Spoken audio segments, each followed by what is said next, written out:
Please. Mister chairman, میں اس بل کی مخالفت کرتا ہوں، اور صرف مخالفت نہیں، شدید مخالفت کرتا ہوں. ایک ایسے وقت میں کہ جب پاکستان کے اوپر قرضوں میں ریکارڈ اضافہ ہوا ہے، ایک ایسے وقت میں جب مہنگائی نے گزشتہ 10 سال کا ریکارڈ توڑ دیا ہے اور 14.6% پر آج کے اخبارات چیخ رہے ہیں کہ مہنگائی کی شرح جو ہے وہ پہنچ گئی ہے.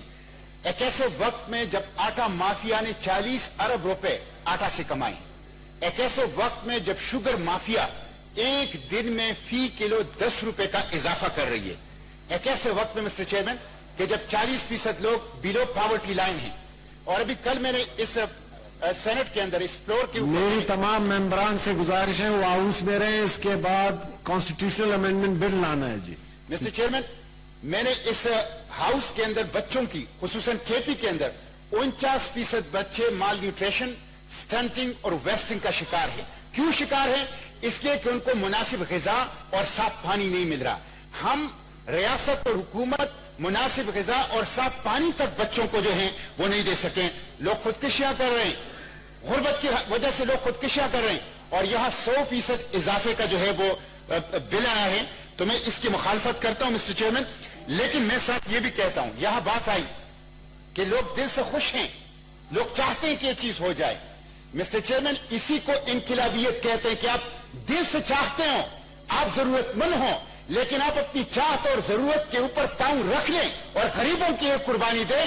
اسی کو انقلابیت اور اسلامیت کہتے ہیں. یہاں کہا گیا کہ جو لوگ اس کی مخالفت کرتے ہیں بل پاس کر لو، جو لوگ مخالفت کرتے ہیں وہ عیدی کو دیں، وہ نہ دیں.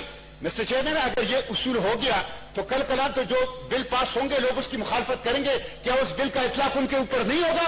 یہاں بات فرد کی نہیں ہو رہی، یہاں بات اصولوں کی ہو رہی ہے، یہاں بات اجتماعیت کی ہو رہی ہے، یہاں بات اس ہاؤس کی ہو رہی ہے کہ اس ہاؤس سے وہ کیا میسج جا رہا ہے. مسٹر چیئرمین، سیاستدان تو قوم کی ماں باپ کی طرح ہوتی ہے.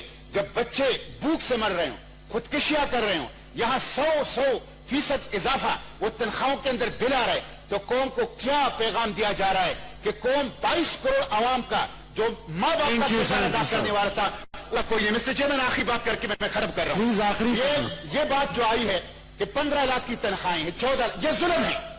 یہ جو ڈسپیرٹی ہے، یہ جو طبقاتی نظام ہے کہ ایک حاضری کی 5 لاکھ روپے رہے ہیں اور 15 20 لاکھ کی تنخواہیں ہیں.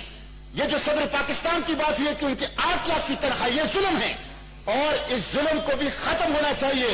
یہاں کی تنخواہیں بڑھانے کے بجائے جن کی تنخواہیں بڑھی ہوئی ہیں ان کی تنخواہیں کم کرو، اور جن کی تنخواہیں نہیں ہیں، جو خط غربت سے نیچے نہیں گزار رہے ہیں، جن کو پانی اور غذا بھی نہیں مل رہا، ان کو یہ وسائل کا انتظام کرو.